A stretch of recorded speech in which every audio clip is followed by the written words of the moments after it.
doing all this business stuff and whatnot, and doing all this community work, we're not doing family work. You gotta really get in tune with really getting back to the family. Like, sit down with your family. You need the space, you need the time, and you need some food. It ain't that hard to get family together. Yeah, I'm just trying to run a checkup like a doctor. All of them are acting, need an Oscar. I just want a cup. Peace, family. Welcome to another edition of the Lead Your Lineage podcast. Yeah. We are the number one podcast for individuals man. seeking to end generational dysfunction. What's good, cuz? You know it. Feeling good, feeling good, man. It's a wonderful day. Still going high for everything that been going on in my life, man. But you know, today we got another one though, cuz. Absolutely. We got another one though, Let me do the introduction. Let me get into it, man. We got another one, cuz, man. We do. Yeah, man, go ahead and do the introduction. Very special. Very special interview today. The illustrious, the powerful. Say it again. The answer I've been praying for. The answer that my ancestors gave me when I said, hey, I want to do X, Y, and Z. And I met this woman right here. As Brother Murdoch said, this is a solid sister. This is a solid sister right here. Nurse Robin, tell the people who you are. Well, thank you so much for those kind words. But my name is Robin Coleman, and I've been a nurse for almost 15 years, and I've been doing public health and community health, serving the underserved in Marion County. I love all things related to community empowerment, helping us understand our mental health and how stress and trauma impacts our lives, and how to break the cycle and to live a life of total wellness. So, yeah, that's just one of the things I do. But She does, y'all. Yeah, she don't. Hold on. Let me tell y'all something for what I done gained on this little. We just met today. First thing that popped in my head, she said, I got 4 businesses. I said, say what? I said, say what? She said, because I ain't got time. Because then she got a podcast, correct? A podcast in the making. In the making. That's what I'm saying, because that's what got us into talking about your 4 businesses. Yeah. We was talking about her podcast in the making, which is going to happen and when she got time. Because she said, because I already got 4 businesses. So can you dive into and how you got, first of all, what was your first business? How did it all lead to 4 businesses? Okay, so my first business is called Innovative Diversity, and it's a business consulting and leadership development platform. I started Innovative Diversity in 2021. While I was working at another organization, I started doing diversity, equity, and inclusion work. Figured out how to help them build a program from scratch. And I said, well, hell, if I can help them build this, I can help other businesses build it. I've always been the person that people come to for advice and mentorship and stuff like that, which is why I added leadership development into Innovative Diversity. So I started that 2021, still was working at my primary job. Wasn't really putting as much effort into it because my primary job was, taking a lot of my time. And when I left my primary job, I was like, I gotta put more effort into that. I left my primary job because it took a toll on my mental health. Yeah. It was an extremely toxic environment. Not only doing diversity, equity, and inclusion work, you had to deal with a lot of resistance, and not just from white folk, from us. Yeah. And to me, it hurts more when we hurt each other. Agreed. I'm not cut like that. Agreed. And it just burns my soul. And so anyways, I was dealing with a lot of resistance within my job doing diversity, equity, and inclusion from people who look like me and also people who did not look like me. Yeah. And playing politics and I was like, that's just too much. So anyways, I got burnt out from being in a toxic work environment, and it just took a toll on my mental health. I got to the point where I was having trouble processing. I was starting to lose my memory. I was foggy. I was irritable, and not even really able to recognize that I have extensive training in trauma. So I've been a nurse, but I have a lot of certifications and training in trauma, so I can be a trauma-informed care provider and trauma responsive. Did you notice those symptoms, or did somebody have to tell you about it? So I noticed them, but I wasn't really connecting it to the fact that I was really stressed and burnt out. Like I knew that I was in bad shape when I would be dreading going to meetings with certain individuals that I knew were going to be there. And I made it clear to my boss, like, I'm triggered. I need you to help me with this issue, because if you don't step up to the plate and do what you're supposed to do as a leader,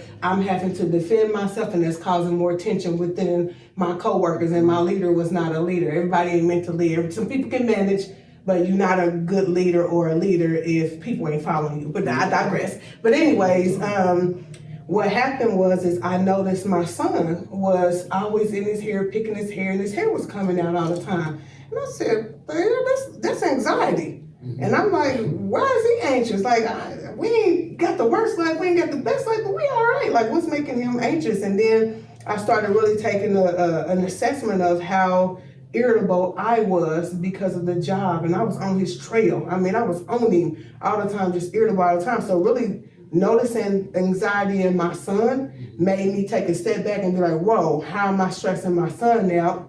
And then I started inquiring about to my loved ones, like, how am I showing up?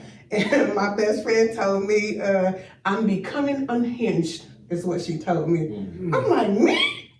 Sweet little me? Like, I just didn't see it. And so all of these things happened around the same time. I had already contacted my doctor for the first time ever, asked my provider to have a conversation about my mental health. I'd never done that before.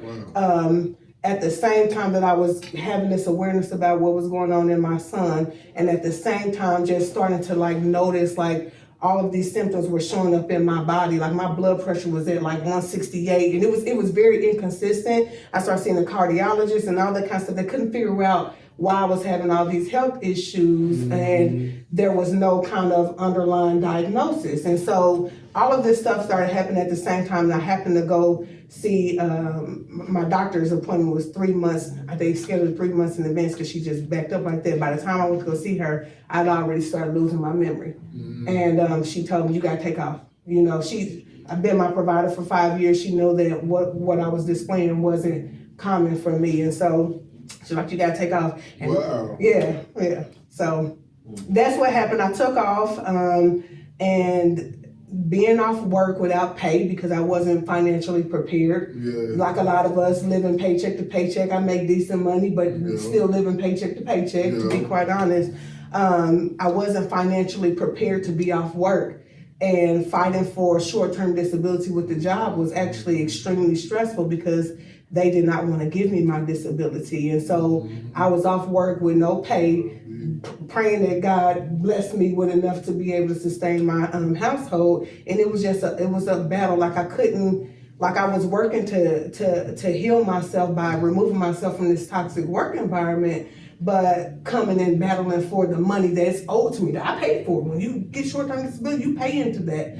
Battling with the insurance companies to pay me what was rightfully due stressed me out more. So, you know, I was just having this ebb and flow and just really trying to focus on utilizing holistic modalities to heal me, because I'm a nurse. I know about the BS that goes on within the healthcare system. I have had plenty of negative experiences on my own with the healthcare system that makes me not trust them. I know what's going on from a very comprehensive view because of being a healthcare provider, supporting other clients, and just knowing I'm at the table with people who are in healthcare because I do a lot of volunteer work with business leaders. And so I didn't want to, and I don't like medicine. And that's always been the case. Like I don't take medicine unless it's 100% absolutely necessary. And so just trying to heal myself holistically and understanding that I was really being counterproductive because of, I'm not gonna say the situation was counterproductive to my healing because of the issues I was having with the insurance company. And so when I was off work, I just, number one, as a healthcare provider, I started thinking, when I started utilizing or learning about different holistic modalities to heal myself, I said, I'm a nurse, and this is half the stuff that I'm learning, they didn't teach me in nursing school. And I talked to my other healthcare provider buddies, and I'm like, no, they're not teaching us this. And I'm like, we got to get this information out to the people, right? And so I created my own holistic wellness platform called Nurse Robin Speaks, where, you know, I'm teaching people or talking about different holistic modalities that are evidence-based that I learned for myself to heal myself. But I also knew that, you know, as a person who's walking away from a job, and I walked away from almost $100,000 with no, you understand what I'm saying? Mm-hmm. So when I talk about financial instability, I live this thing, you know, and so walking away from that type of money with no backup plan, I cannot give what I've invested into myself for free, right? And so I have a platform, private practice, where I can support people, but my heart has always been with the community. And so probably 4 months after I created my private practice, I said I got to start a nonprofit, which is called the Sakim Institute for Holistic Healing. So we provide evidence-based education and practical skill building around holistic interventions that's specifically for African Americans, and that works to improve mental health. So that's one of the things or three of the things that I have now. My fourth business, I didn't tell you this, but I also started a clothing line. It's called the Siba Ashe.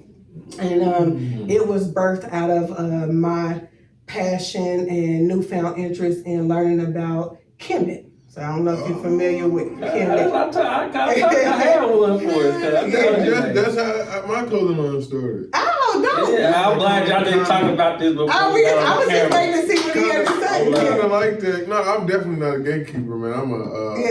I'm a person of giving, man. Everybody that I ran to, True Confidence, Honori. I'm the one who brought Honori here. He got a clothing line. Okay. I'm the one who made. I was like, shoot, I want to support your clothing line. If you got a clothing line, first of all, if you black, I'm gonna support you. That's right. We gotta get to the point we're doing that all the time, but go ahead. Yeah, but if you got a podcast and a clothing line, I'm even go harder because I got one. It's like we family, like we like a community. People forget that Sprint, Verizon all sit at the table together. They do. You know what I mean? The Republicans and Democrats all eat together. So when I see y'all, I'm like, hey, what's happening, family? Let's go eat. Let's learn something. Let's go do something. Let's be creative. So that's dope. And you know what else I like? I like about all your businesses too. Well, how I feel like, cause I got what? I got two businesses. You know, my clothing line and my podcast. And, you know, I got myself. I've been working on myself. You know, my book and all. But excuse me, but I always tell people, don't chase the money, chase what you want to be. And everything aligned with your life, everything aligned. Every time you started a business because you saw something to improve, you know, and you really wanted to improve it. You found a problem and you figure out a solution. You just wasn't trying to find how to get money. A lot of people all the time chase money, and you go in a loophole and you realize you're going in the same backward spin that you was going in. But however, when you chasing your skill set and you chasing who you want to be, you get your skill set. Let me phrase that. When you chasing yourself and wanting to be better and become this highly divine person, your skill sets start coming and developing, and people start paying for them. Yeah, all of my businesses center around community empowerment, and even with Siba Ashe, it was birthed out of my trip to Kemet. Learning and unlearning. There's so much that we've learned about Egypt that's not actually true. And so with my clothing line, each item that you purchase, I'll provide education about the image that's on there. So but it's interesting. You know, I do that too. I give every time you purchase a clothing, I give a slip in there. Oh, nice. I give a slip of a book or something, you know. Like I be throwing like stolen legacies. You know how many people ask me like, bro, where did you buy that stolen legacies? Or I get emails and little stuff like that. So so it's just, that's why we in the same room. It's divine. Most definitely. Yeah. That's dope. I was like, cuz you're gonna enjoy this. I knew. I had that feeling. I'm like, we gotta get Robin on the podcast, man. So thank you so much for thank you for sharing that story. I want to dive into the spiritual aspect of your businesses, right? One of the things that Cuz inspired me to do with Butch Enterprises is named after my father. We said, your next business, make sure you honor your father and what you do. I was like, you're right, cuz. And I came up with Butch Enterprises, and that stands for Building Unity Through Collective Healing. So it's a very spiritual why behind the work I'm doing with Butch Enterprises. I know you said it was inspired by your travels. So what exactly inspired you when you traveled to Kemet, you traveled to Egypt and Africa? What inspired these things to be able to, what inspired you on the inside to make them come out?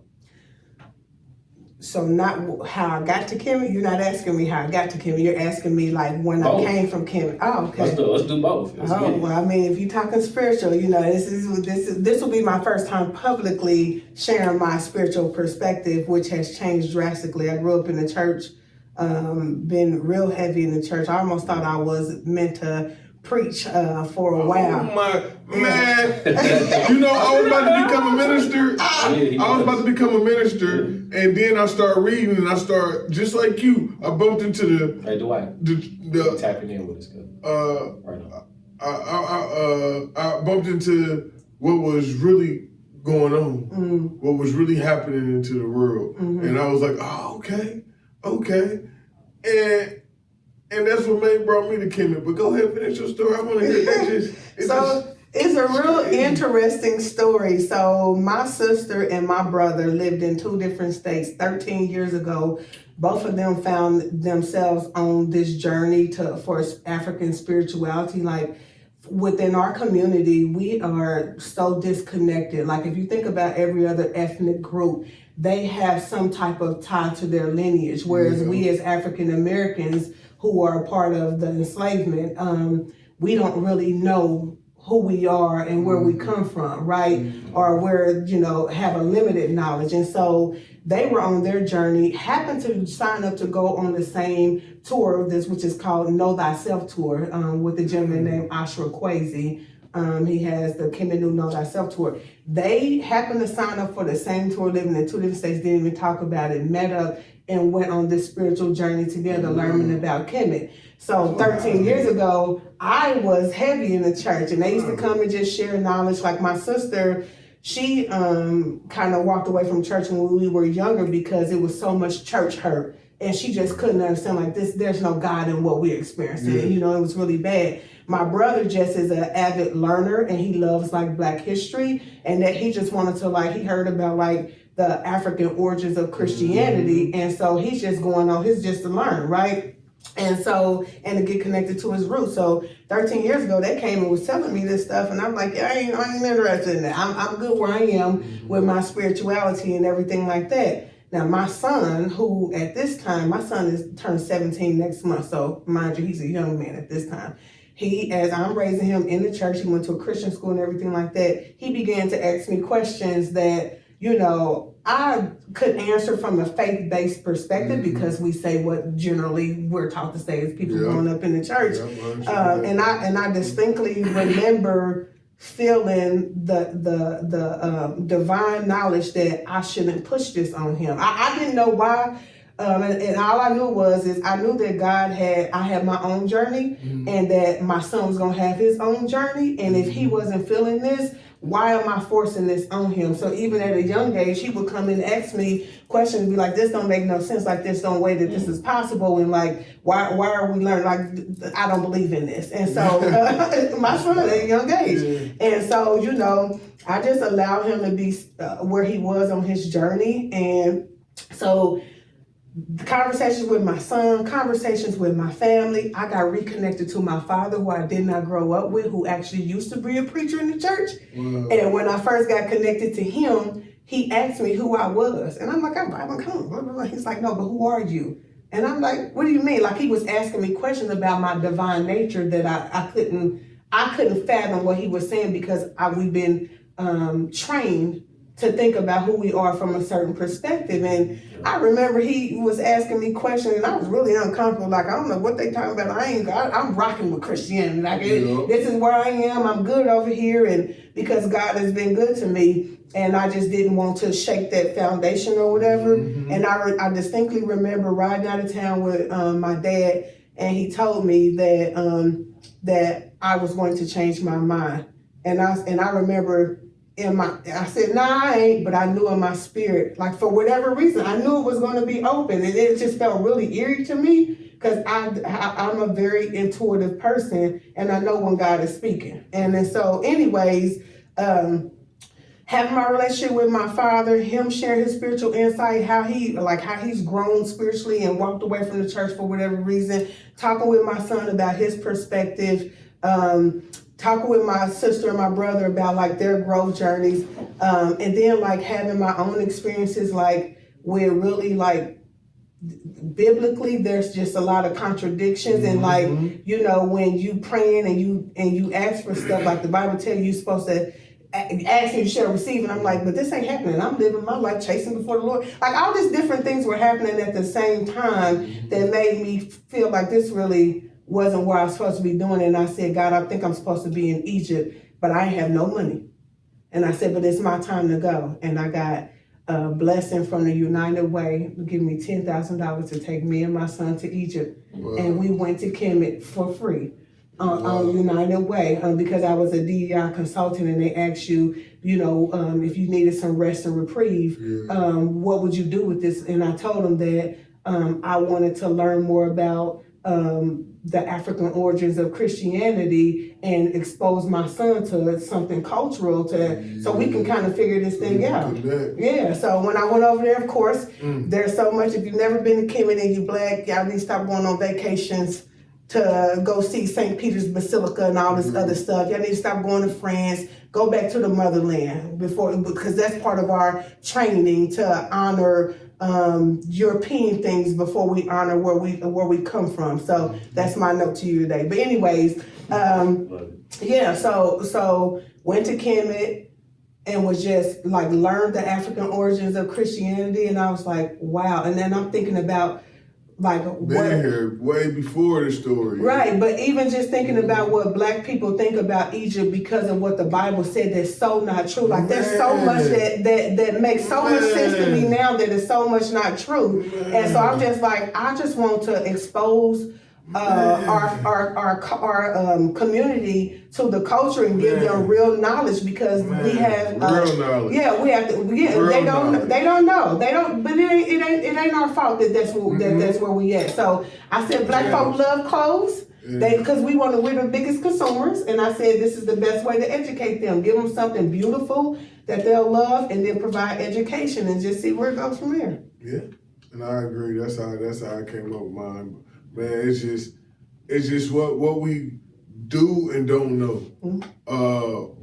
Cause like when I have conversations, and I understand, like you said, cause once you learn spirituality, I always tell people this: you become very understanding. That's why when me and Cuz first started hanging out, I was telling her, I was like, bro, I understand why people are at them. That's why I'm not judging. It was like, when I have conversations with my grandma and I be just talking, sometimes I forget that where I'm at and she at is different. So you know what I mean? Because I'd be like, yeah, grandma, because Black folks, we didn't learn that because we wasn't doing that in Africa. Well, in the Bible, it said it did. I said, and you know, I said, dang, grandma, it said it was slaves. I said, well, grandma, Africa didn't have slaves, they had servants. I said, let me explain that to you. If something happened, like if you came and stole something from the backyard or something, or if you just stole something from somebody, they'd have you as a servant for however many days or whatever pays off. And then they wouldn't take your mama, your grandma, your sister, and they still had to follow by the 42 laws in my eye. So they had to make sure you was fed, make sure you was clothed, make sure you still could read, make sure you could breathe, and you was still good in shape. So, you know, it's that missing part where when we try to sometimes educate, people be like, so where's that problem? I'm gonna keep it 100 because I normally don't say nothing. People be like, man, where's that problem? The problem is when we start trying to bring our culture back into play. It starts hitting the Bible and people start saying, oh, that's evil, or it start fucking up what we're trying to do. It fucks up what we have to rebuild. Because at the end of the day, we have our own culture, and our culture has been manipulated. The culture we have right now has been manipulated to keep us farthest from our original selves. Yeah. So what we do is going to be opposing. It's going to be awkward because they taught us that it was wrong. Why would they teach us it was right? And a lot of people don't understand, and this is real facts. You got me hyped. You got me hyped. You know, because this is my conference. What up? Baby. Appreciate you getting this far. Thank you, man. Look, do me a favor. Do us a favor. Absolutely. Do everybody, do the community a favor. Hit that like, down below, subscribe button. Down below. And share it with some friends. Share it on YouTube. Share it on Facebook. Indeed. Share it on Instagram. Everywhere. Share it on TikTok. Family group chats, all that. Share it all, baby. And let people know, and y'all let us know down in the comments how you got here, what family sent you, who friends sent you, man. Appreciate it. Absolutely. Don't forget to hit that subscribe button. Peace. Family. Who really wasn't prepared for marriage, wasn't prepared to have children. Was their parents married? No. Damn, it's okay. Well, my grandmother was married to my uncle. My grandmother was married to my granddad, but she and my granddad had separated like when my mother and I was young, and he was hellacious, and my grandfather was a real life pimp. My grandmother told me a bunch of stories before she died. I believe you, trust me. Yeah, she told me my Hey, pimping in my DNA too, baby. Pimping since pimping. That's funny. It's good and it's bad because you create a culture of men who don't know how to respect themselves and don't know how to respect women, and then you're raising your daughters around men who don't respect their wives, and so it causes a lot of family dysfunction. So needless to say, I had a very traumatic childhood. I was molested when I was 7. I was raped when I was 14 by my sister's boyfriend. I experienced bullying. Wanted to commit suicide when I was 14 years old. Not because I hated my life. It's a very interesting fact I'm going to share with y'all. Not because I hated my life so much, but because I had a young woman who called herself my friend. And she told me one of her secrets about her getting beat up by her boyfriend. So I thought we could just trade secrets. And I expressed, about me being molested, hadn't told anybody. And she went to school, and the next morning when I got on the bus, all the kids were saying, I heard you was fucking your daddy. That's what they were saying to me. So at this point, I had to deny everything. I finally got to the point where I was okay with admitting it, but I had to deny it because the kids were cruel and they were teasing me. And so I learned how to live the facade at an early age, right? I had to, because I had experiences with being molested, I didn't know what my body was actually utilized for, right? Going through all this stuff. I had parents who didn't know what to do with this. In the Black culture, they sweep everything under the rug. You don't talk about it because you're so worried about, we don't want kids removed and X, Y, and Z. We don't want the people in our business, but you are destroying families by keeping that up, by not creating a platform where we can actually really talk about what's going on in the household. But yeah, I had a traumatic childhood. Learned to go inward. Learned to play the facade like I was cool. I had low self-esteem. I befriended people who really wasn't friends to me, but they were in-crowd people, and thought I was somebody just because I was with the in-crowd who happened to be mean girls, and so as you reflect on once you come out of that, right?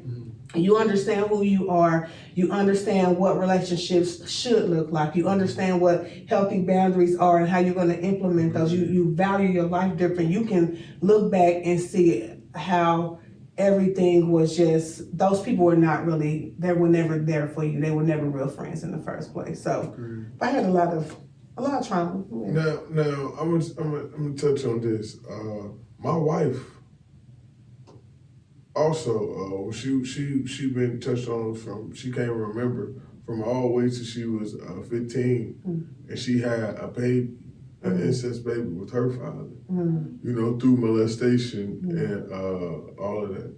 So, and we was dating at the time. Crazy part about it, we was dating at the time. So, I'm with you with there, and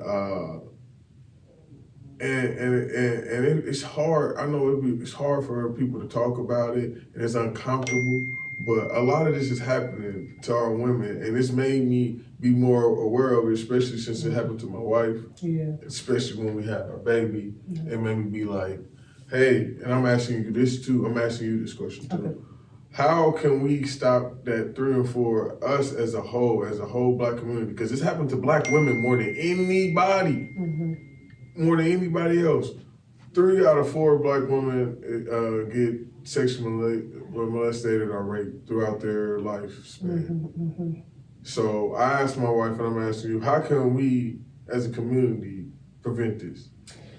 Well, I think it starts by having community conversations about relationships. It starts with understanding who you are, the nature of human behavior, right? And that has to do with parenting and a parent's responsibility to protect the child, right? I feel like within our community, there are too many people out here putting their own individual needs above their responsibility as a parent, and so part of that is because that is all they know. But the other part is when you know better, they say you should do better, but it's really hard to transition, right? It's really hard to transition to putting a child before your own. You would think that it's innate in a woman once she has a baby to do that, but it's not, because most of the time when these women who experience trauma, rape, and molestation, they're also being raised by other women who've also had endured that. It's like a generational curse, right? And so we don't talk about it enough. We don't normalize the need to get support and process through and work through that. We have to figure out, as I'm gonna say, particularly as women, because a lot of these children who are getting, first of all, it goes both ways. There are men and there are women who are out here molesting kids. We don't talk enough about these trifling ass women who are out here doing what they're doing with young boys and young girls for that matter. But we don't talk enough about the dysfunction. To not normalize it, meaning it's that it's okay, but the frequency with which it occurs, we need to talk about it, and we also need to support people in processing through their own trauma and understanding how their trauma impacts how they parent. And then what is the long-term aspect or what the long-term outcomes for the parent and the child when things are not properly set in place. Agreed.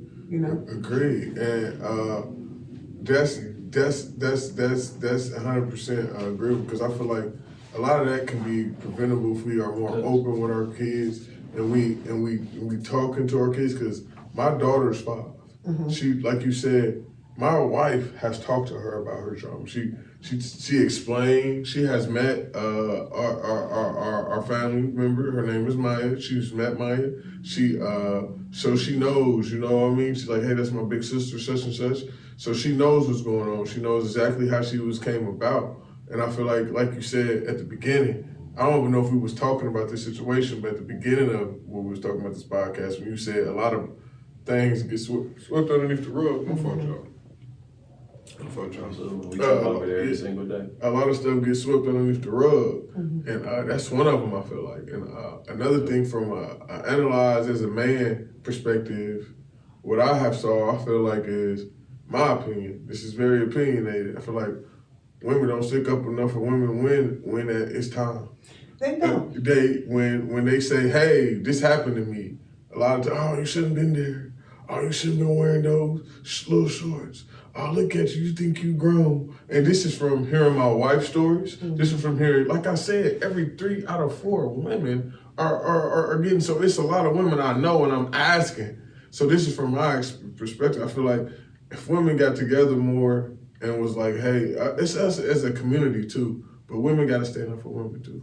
They do. So I got so many things I was just going through my head, and I'm gonna try to. And I'm gonna say, no, you are good, because I'm gonna have to say some stuff that's very controversial, and don't nobody come for me because I can handle myself having an intellectual conversation. So don't come for me. But I'm gonna say something that's really controversial.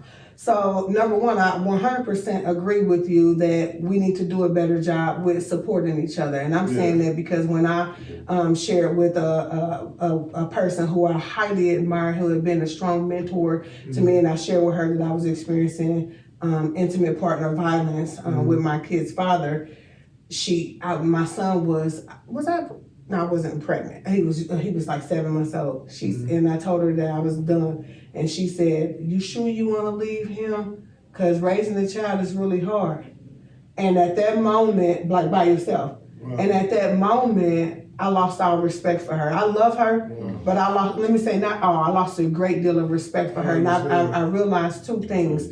People give you advice out of their own perspective and their own experiences, right? So what somebody else is willing to tolerate, what they value out of their relationships with their men, or what they're willing to tolerate, or the kind of lifestyle they want, it may not be yours. So it's always really important to take what somebody says as a grain of salt. Take what's important, shoot the rest, to throw the rest out, right? And then to always be cognizant of the fact that people are going to guide you based off their own lived experiences. And it might not be right, it may not be. The other thing is, so now I'm going to tell you what I'm saying, and I know the people in the domestic violence world, they don't like what I'm getting ready to say, but this is my own personal experience, so I got every damn right to say what I think. And I got you back. We both do. Yeah, so when I was out, I'm going to say in the streets, wilding out, dressing provocative, doing X, Y, and Z, presenting myself sexy, because I really did want the attention, right? And I do know that no means no, right? When I carried myself like a woman that did not have respect, men didn't respect me. Agreed. I carried myself like that. I was looking for the negative attention. I wanted to be seen as sexy and as a piece of meat, and that's why I got raped when I was 22. I don't think I said this. I got raped again by a coworker. I invited him to my house, and when he came over, I had a nice little tennis dress on.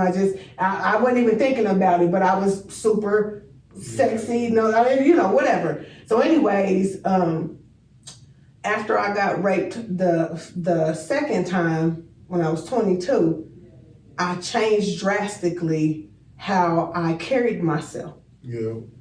And I tell you, I kid you not, I didn't have to command or demand respect from men. People don't know my story. I had nothing but the utmost respect. People call me Miss, blah, blah, Holy Girl. I mean, they treated me with dignity and respect because that's the energy that I was emanating, right? That's how I saw myself. And when I stopped putting myself in compromising situations, I don't have to deal with that shit no more. Just the same thing as when I used to be in the hood, and even though I wasn't selling dope per se, but I'm hanging with the people I went to school with, who they out there doing their thing. I'm out there, every time I'm hanging with certain people, I'm getting pulled over and put on the hood of a car and getting frisked by the police. But the moment I stop hanging out with certain people and being in certain places, I don't get harassed by the police no more. Right? So even though I know it's very controversial what I said, because it almost sounds like I'm victim blaming, I'm not. I, as a victim, am taking full accountability for what positions I put myself in that caused that type of energy in that experience for me. Although no means no. Yep. You know what I'm saying? At the end of the day, I'm not responsible for somebody crossing their lines. I'm not saying that. But what I am saying is we got hip hop raising our kids. Yeah. And let me be the first to tell you, honey, Bend Over, Let Me See It is my favorite song. And this ass is going up in the air because I love that song. But growing up in a culture where, where hip hop is raising us, if you don't have a father teaching you love, you ain't got a mother teaching you dignity and respect, teaching you femininity, teaching you how to carry yourself like a young lady, you got hip hop raising you. And honey, coming from the 90s, 2000, we know what they saying, what they want. So that's what's imprinting on our children's brain. And they don't have enough that's combating all this foolishness that's going into their brain, and that's what they think they should do to carry themselves. Man, that's crazy. I was just saying the same exact words, the same exact words, and I want to go on what you said. I do agree with people should never cross the line. Never should cross the line. I do agree with that. No matter what nobody got and what they do got on. However, you do get approached. because I have a daughter and I had these conversations with her, and I have my wife. I even told my wife this, because just her growing up in her situation, So I just, just spitting game. I was talking to my daughter, and I was like, it's just the truth. If you got on shorts, a man is going to think sex because man, we think different than women. That's right. We are not thinking like, oh, she just want to throw on some shorts and walk. We thinking like, oh man, she know what she doing. We have a different mindset. Right. Our brain is, at the end of the day, we're humans, bro. So all our sexual hormones are going to fire off by our eyes because of what we've seen. It's just natural. Whether we was in the nature or not, that's just natural. And the thing is with that, they know that, but we don't know that. Yeah. The people that are putting the foolishness that you spoke of into our minds, and we're not offsetting that with the positivity. They know that because they study us. But we don't study ourselves, so it goes back to circles back around to the point that we don't know who we are. No, we don't. But you know what Kanye said? They made us hate ourselves and love their wealth. Yeah. Right? And so there was my father and I, we love having these very heavy intellectual exchanges, and he was telling me, I think it was one of the Bone Thugs and Harmony who came out and finally admitted that the people in higher places are asking them to put out certain music that they know is going to change our brains. Talking about the interview? Yeah, the interview, right? I know exactly. You know what I'm saying? And so, but we don't know that, and it's all the play. But that's if somebody like Common and all these other conscious people, you ain't getting no play on the airways like somebody, Megan Thee Stallion, whoever else. And I love Cardi B, she's my favorite. Now let me say, but I'm just saying, like, you're not getting no airplay if you are really trying to uplift people and have them carry themselves differently, because that is part of the plan, but we got to break the cycle. Agree. Most definitely. That's why we're here. Agree. That's why Leading Lineage is here. Yeah, and it's that you create the vibes you want. No, you good. I was on the way. A producer over here. I keep thinking, when you say cuz, we got our family. We got our family member. We get our family involved in everything. So we got us. You know what I'm saying? We in training right now. Yeah. So bear with us.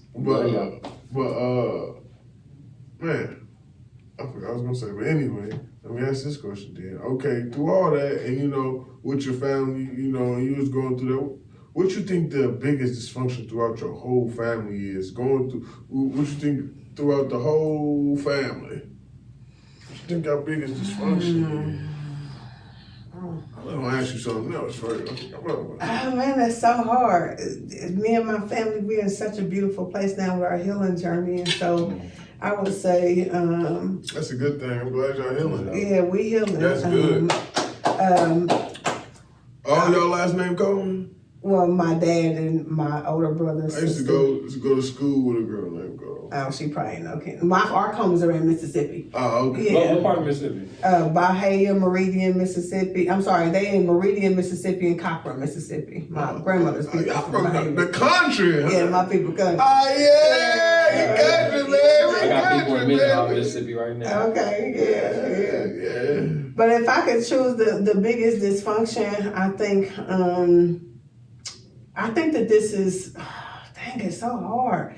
You can give how many you want. Then. Well, I was just thinking about like what I feel like is the most profound. Like how do I answer the biggest one? What I will say is, as a person who's growing up and trying to break away from traumatic generational curses and dysfunctional behavior, sometimes people don't take accountability. And so as a person, like, so our grandmother and my mother's generation, all my aunties, uncles, and everything like that, like, they weren't raised to talk about mental health. They don't have the resources and supports that we have and that our children have now. So it is a cultural norm for us to be talking about, living a life of wellness and talking about mental health and everything like that. And so before we really adopted working through our mental health, we would go and say, we know we tired of this and we want to heal. We want to talk with our family or the older adults, and they would be like, did nobody apologize to us? So anybody gonna apologize to you? Like, they feel like if a parenting don't come with instructions, so I did the best I could. Like, you don't get to come and make me feel bad because of the mistakes that I made. as a parent, when didn't nobody look out for me, you got to figure it out for yourself, and that's so dysfunctional. We got to stop that shit. Agreed. You know what I'm saying? Like, we just got to stop it. And so it hurts so much when you are really trying to heal and you trying to bring light to issues, and you think that the adults around you can support you with your healing, but the problem is they are not dealing with their own trauma. And so when you're dealing with trying to heal and work through yours and they're not ready to deal with theirs, that is why this disconnect is happening, and they're immediately putting up blockers like, you ain't ready to make me deal with something I don't want to deal with right now. And then people are stagnant. So it causes a bigger disruption, because if I'm on my healing journey and you want to be stuck because you're not ready, or stuck because you feel like you don't have no responsibility, I'm going to ascend and I'm going to go this way, and I don't have to deal with you just because you're my family. Agreed. You know. How did y'all get to that? Because a lot of people here watching this, they try and get their families together. So how did y'all get to that healing spot? Well, how did y'all even get to that moment where y'all healing and y'all bonding together? How did y'all get to that point? Well, like I said, my sister and brother started their journey with understanding who they were a long time ago, and understanding African spirituality and real African culture is not what we see on TV, all this war and all that. That's not what it is. African-centered principles are all about community and building, building each other up. And so they were already primed for it. I kind of was like open I opened my mind up to being okay with the unknown and allowing things to go wherever they was. But really what has been the most beneficial to us is astrology. So my sister started studying astrology to understand herself. And then she started studying all of our natal charts to understand who we were, so she could like not be so disappointed or frustrated with us, like to understand what's going on in our lives and who we are. And like, you might have this idea about what you want somebody to do or how you think they should behave, or, but astrologically speaking, the stars is aligned and the planets are aligned for us to be a certain way regardless. Like there ain't nothing we can do about it, right? That's what I'm saying. You can't change characters. You can't. And so once she started studying astrology, she began to understand like some things that were disappointing about me to her. Now she understood them. And so she stopped beating down my back and having negative things to say because she didn't understand.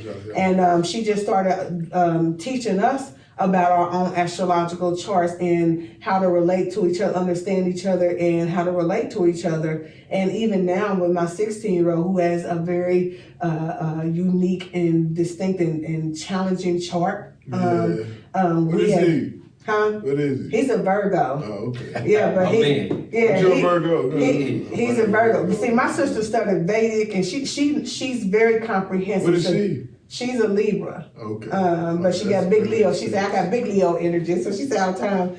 But anyway, so just helping us understand the different facets that we have as individuals, and what the stars say about our past and what we say about our present and what we got to look towards for the future is helping us to be able to support each other. Like right now I'm going through a major Pluto transit, and she told me a couple of months ago, which is crazy. See, I didn't know any of this. I ain't gonna say a couple of months ago, but when she first started studying, that the Pluto transit gets very hard and a lot of people commit suicide in there. Now, I'm not even knowing anything about this, but I'm telling you the last 2 years of my life has been hell. You understand me? Yeah. And so like, even when I get to the point where I'm just like, really frustrated because I'm just hitting all these barriers. I'm like, this life shouldn't be this hard, because this is just ridiculous stuff that's popping up that's hindering me from my own growth. And she'll say, remember what I told you, you're in that Pluto transit. You got to stop beating yourself up. Like you got to take the shit off your plate. She's just constantly reminding me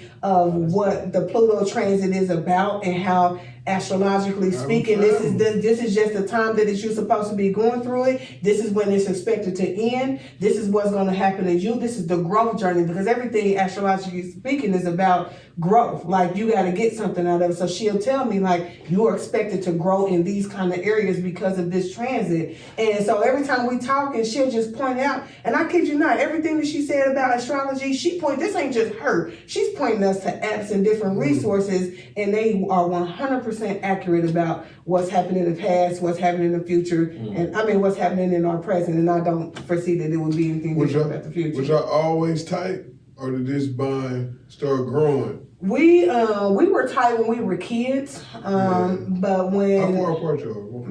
My brother's 4 years older than me, my sister's 2 years older than me, and then we have a younger brother that's 4 years younger than me. Okay. So pretty much 18 months apart. Yeah.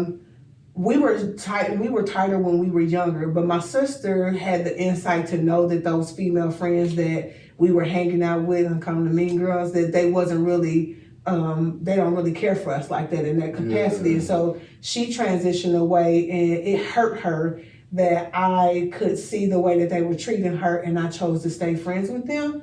And that caused a major disruption between she and I, because she couldn't understand. She has this profound love for me. She rocking with me no matter what. But I didn't show her that same, I wasn't reciprocating that. And so it caused some challenges with us, that, and then I was dating a man who, she couldn't understand that. And, we would go back and forth about my experience with my man, and she just felt like I wasn't. My sister's a warrior. When I tell you, she's the bravest woman I know. You know what I'm saying? I draw a lot of her energy and courage from her, but she won't stand for a bunch of bullshit. She just won't. And because I'm used to, at one point in time, used to people walking over me because of my own childhood trauma or whatever, or used to wanting to be okay with just having friends because I never really got accepted. This is the old me, because right now, that ain't where I'm at. But anyways, but it caused a conflict with us. And so when she started looking at my astrological chart, she was like, I'm so sorry. Like, we talked about like how her conversations about what the decisions I was making in my life, like she was traumatizing me. And she didn't see that she was traumatizing me because she had so many negative things to say about my decisions, because she's just trying to advocate for me to have a different type of self-love, right? And so once I helped her see, you talking about these other people who are traumatizing me, but you traumatizing me too. It was like super eye-opening. So we spent a lot of time loving on each other, telling each other we sorry, keeping it real with each other, growing, together, and just educating each other. She's astrological. I'm a nurse. I specialize in trauma. So I'm telling them from a different perspective. And even my brother, he's all about community empowerment. And his knowledge about African-centered principles and bringing it within the community is even different. So we all come together and we have these robust conversations about healing our family. That's dope. That's powerful, man. That's what we call lineage leaders. Yeah. We call lineage leaders. Lineage leaders are people who are improving their families, first of all, let me rephrase it. Lineage leaders are people who are improving themselves and improving their family along with it. And so I just want to give you your flowers, because that's dope, being our family together. And with your son, is he following more along on this? That joker there, he is resisting. He want to do his own He's thing. like, I don't want to be spiritual, because we all on some. He don't want to be spiritual. He don't want God. He said, I don't want to do nothing. He is very one of those. He's very much the person who's like, I just want to do what I want to do. I feel him. And but some challenge. I've learned to be empathetic to him in the sense that I've always been a person who do what I want to do. I might ask you your opinion. This pisses all the people off around me because I'm an inquisitive person. I like to really make informed decisions. So I ask you your opinion, but I'm still gonna do what I want to do. Real talk. Right? And so I've learned to like empathize. I've learned to empathize with my son, to say, you know what, there's the reason why he and I have so many challenges is because a lot of things that I don't like about myself that have caused me to have a lot of hardships, he has. And so I'm trying to guide him to not, to understand what's ahead of him, and he don't want to listen. And I don't know if you ever been to Washington, D.C., down in that Mamie Till, the Emmett Till. Have you ever been to Washington, D.C. in the African American Museum? I have. I didn't get to see the whole entire museum though, but I was in there. I was in 2017. I was there. I was in tears because Mamie Till talks about how Emmett was like out in his own little world, and she was trying to put his boots on. Like, when you go down here, this is how you got to be, and he got to do what he want to do, and because he didn't listen. listen to her, it cost him his life. You know, and so I always, you know, it's so hard as a parent to not worry about your children. You know what I'm saying? You hope that they eventually get it, and I speak life over my sons, you know, but at the end of that, some kids never get it. And we know that. That's why our community is in the shambles that it's in, because our young people are lost. They're killing themselves. They're killing each other. They don't have a sense of self. They don't have a sense of identity. They don't have a sense of community. They don't know what real love is. They don't know what real pride and real arrogance is. They don't understand, and they don't want to. And that's the heartbreaking part. You know, it's like, how do we get our children to get on board with that? And it's really going to start with getting them while they're in the womb. It's going to be teaching mothers about how trauma and stress imprints on your child's DNA, even while they're in the womb, even before then, because of epigenetics. You know, trauma is imprinting on our DNA. We're passing it down to our children. So therefore, if we're passing it to our children, we have to work 10 times harder to build up resilience and to try to really like get them, you know, to give them what's called the protective factor so that they don't go astray. Sorry, I talked. No, that's beautiful. I'm glad you said that, 'cause that was super powerful. Like I learned a lot. I know Cuz over here learning a lot too, just by hearing your story and how like magical that journey is.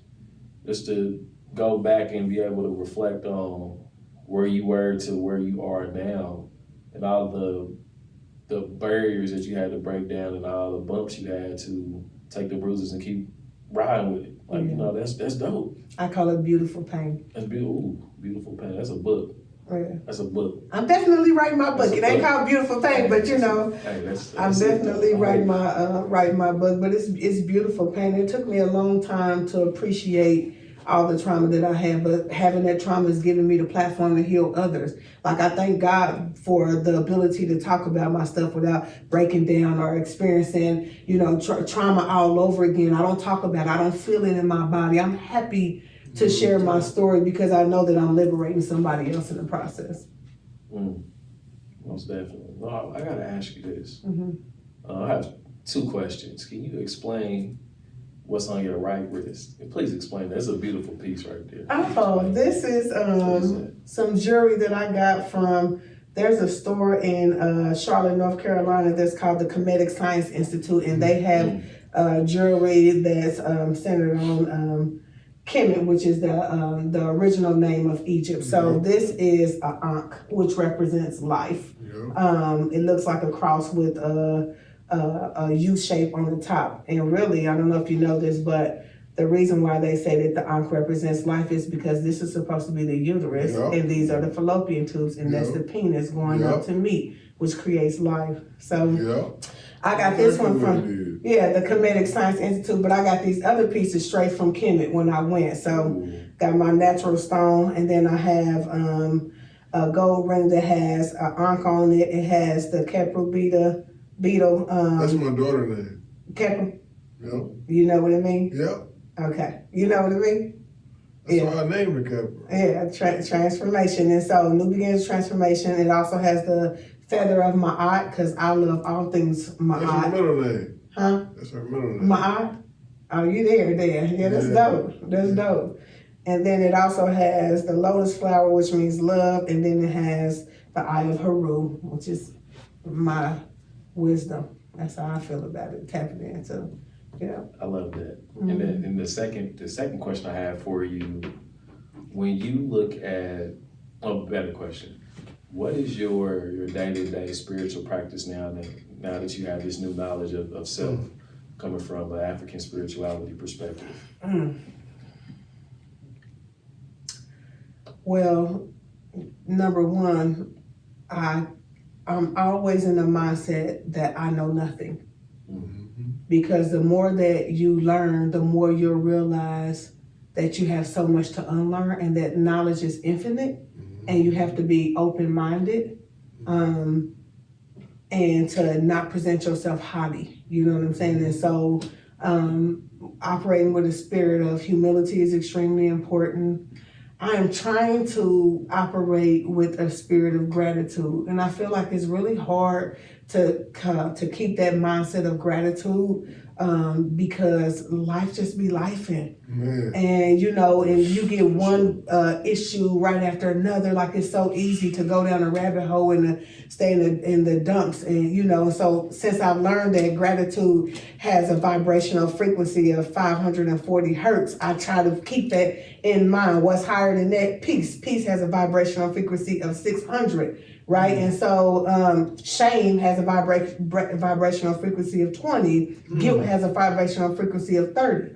And so I keep in the perspective of if I'm supposed to be on this ascension journey, like understanding that I'm in this world, but I'm not really of this world. Like, how do I keep my spirit elevated to where the world is not really affecting me? It's hard. Some days I win and some days I lose, but trying to maintain a life of peace is really important to me. And it's one of the reasons why I have not returned back to work, because even though I'm financially unstable, because I still haven't gotten myself together, I'm being vulnerable and transparent right now. What some people say is broke, but I'm gonna say my money hasn't manifested yet. But anyways, just understanding that if you're going back into an environment that is so toxic, it's not worth success and wealth is not worth my mental health. Absolutely. And so maintaining an atmosphere of peace is really important, and that includes keeping away from people who are energy vampires.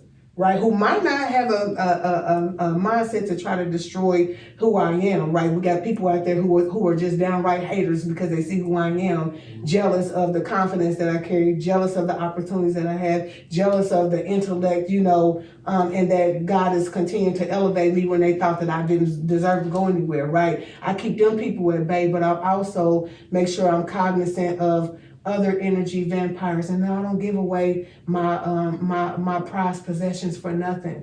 And I feel like, as a person who loves community empowerment, somebody told me the brokest people are the ones who do the most for the community. And I had to keep that in perspective. Like, I don't have a job outside of my jobs, right? So I have to be careful about what I'm giving away for free, because one thing's for certain and two things for sure. People invest in what they think is valuable and important to them. Mm-hmm. And if somebody sees me and what I have to offer and they're not willing to invest in me, why am I investing in them, right? Mm-hmm. So my spiritual practice is to honor myself, understanding my worth, honor myself. Don't take the short end of the stick, because I've been getting the short end of the stick my whole entire life, and it's like, be okay with saying no. Be okay with walking away from opportunities that are not going to serve you. And once I adopted that and become okay with knowing that everything is still going to be okay, I can flow in the better energy. Yeah. I love that, because that's something that when we look at life and how things have unfolded, we just take a step back and look at all the things that we've been through individually and collectively as a community. All of these storms that we've had in the past created a great deal of pain on the entire spectrum, right? But the thing about that pain, we learned a lot from it. We got through it. So just knowing that all of these different things can contribute to pain, and all these different things cannot contribute to pain. Well, us having that discernment and those decisive skills, decision-making skills, to be able to pick and choose how we want to move and groove in the world. Like you said, we're in the world, not of the world. Mm-hmm. And to being able to choose that pain of like, oh, okay, am I going to go chase a dollar, or am I going to go attract the knowledge of myself? That's the conversation I think a lot of us don't have. It's hard though, because then I would tell you, like, even at the beginning of my journey when I walked away from my job, I mean, I've invested a lot. I'm $170,000 in debt just from my education alone. Graduated from school 4 times. You know what I'm saying? And so, just understanding, like, My heart's desire has always been, since I understood what philanthropy was to become a philanthropist. Like, people got so much money, they giving it away. Yeah. I want that kind of money. And my heart's desire is always for the community. So I have this plan already in place that once I get my money, I'm going to pour into these certain kind of organizations, and they're required to pour into another, like to create a pipeline of philanthropy. But I will tell you, because God told me that prosperity was going to go before me everywhere I went, in my mind, I feel like God don't give you a vision for you to just sit there and not do nothing, right? And so, like, I battled, like, trying to figure out what does it really look like to know that you have to put your hand to the plow, but also to know that you, because I am chasing a bag, but also at the same time understanding, like, to what degree, right? And what bag am I chasing, right? I want to be aligned with purpose before I want to do anything else. And so, like, understanding that when you really are aligned with your purpose, you don't have to fight that hard for the opportunities are going to come to you. And so I had to learn how to let go. It was really hard. Especially, like I said, I walked away from my job and my income decreased drastically. And God has sustained me. My household has not missed a beat. I ain't missed no meals.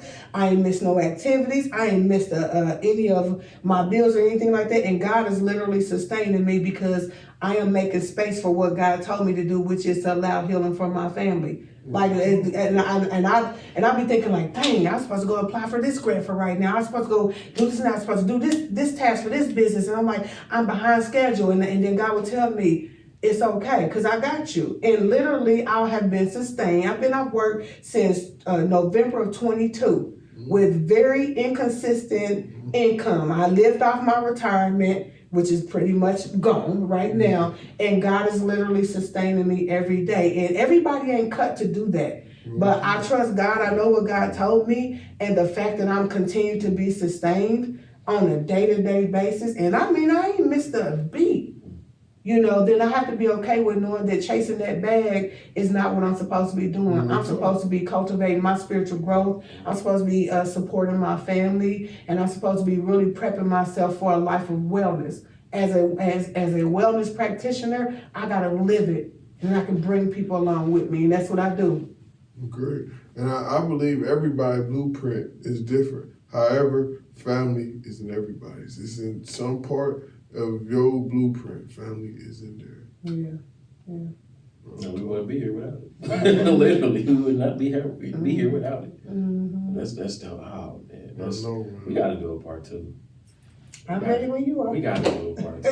We have to, because there's so much we didn't even tap into. I know, man. I feel like I still got a whole bunch of questions. I know we're gonna be here all night. I know. I feel like my fault. I do too. I do too. I'll sit in the cut listening and learning, cause man, let's we're gonna wrap this thing up. Yeah, we can. Let's wrap this thing up. The same, Bob. I gotta get your number. We gotta get your contact with my wife. All that, man. Because this is really dope. Oh yeah, make sure they can know where to get any how to contact you, how to support you, support all four of your businesses. Okay. How to support all four of your businesses and all your social hashtags. I want to give you some flowers after you do that, and we're going to throw it back to you to close it out with some wisdom for it. Okay, so if you're looking for business consulting, strategic planning, anything that's related to diversity, equity, inclusion, or health equity, or just leadership development, you can find me at www.innovativediversity.com or Robin Coleman at innovativediversity.com. If you are looking for a life of wellness, if you're looking for a health coach, you want somebody to help you process through your childhood trauma, understand how stress and trauma is impacting every facet of your life. You look for a health coach, yoga instructor, sound healing. I do somatic psychotherapy. Want to just process through some things? You can find me at Nurse Robin Speaks. So that's www.nurserobinspeaks.com. Email is info@nurserobinspeaks.com. And then I am on, for Nurse Robin Speaks, YouTube, Instagram, LinkedIn, and Facebook, Nurse Robin Speaks. And on Twitter, it's called I Am Nurse Robin. And then if you are interested in learning more about my nonprofit, definitely support us, because a lot of people don't want to support us because I don't I want to center Blackness. I want to give us a space where we can have psychological safety. So I'm not really opening up our programs to anybody who's not a part of the African American community, which means funding is going to be limited. So if you value creating a space where we can have psychological safety to process through our trauma, to become educated and to build some practical skills holistically for our mental health, look up Sakim Institute, which is www.sakiminstitute.org. Email is info@sakiminstitute.org. And then Siba Ashe, I am in the process, we'll touch on this. Siba Ashe's website is actually down because I'm getting my embroidery machine fixed. And so it'll be back up. The website for it is www.seba-ase.com.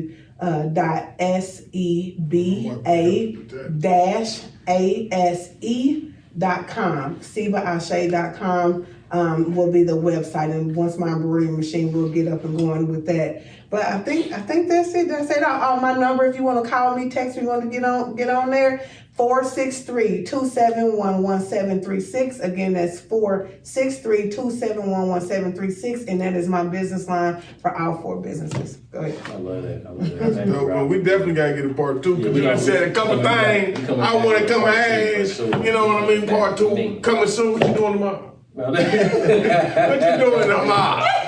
It's coming for sure. Yeah. I want to give you your flowers too, because I actually am one of her clients.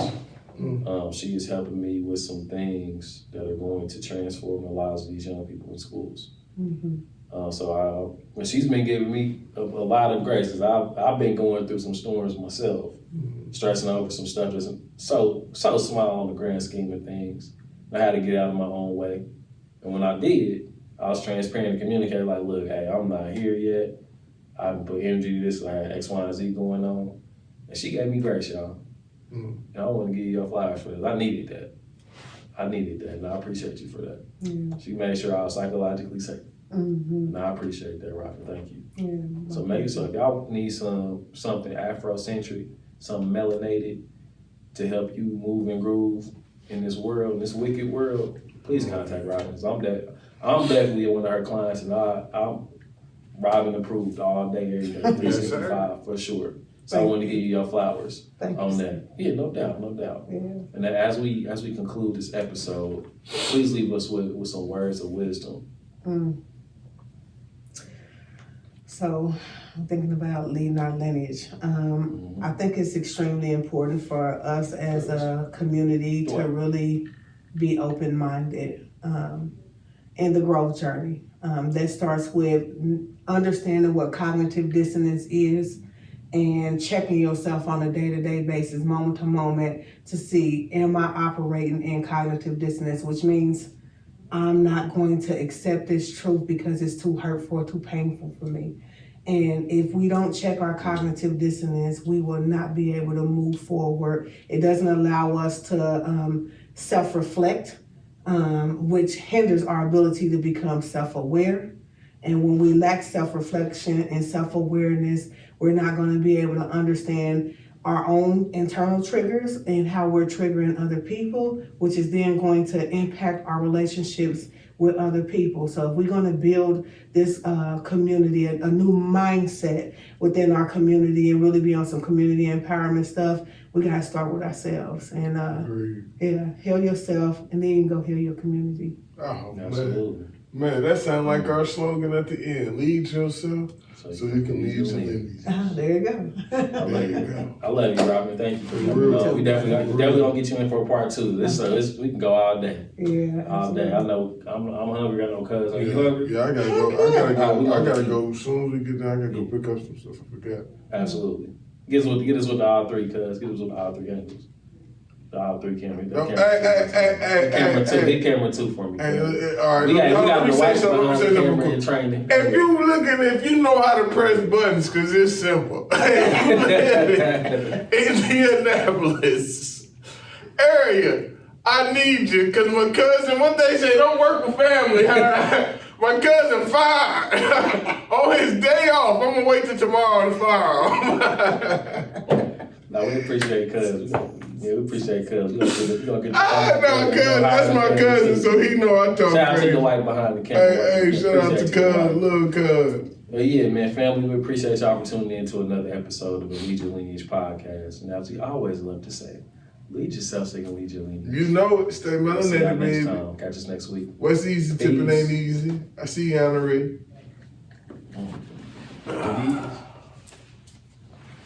It's done. Yep. All right.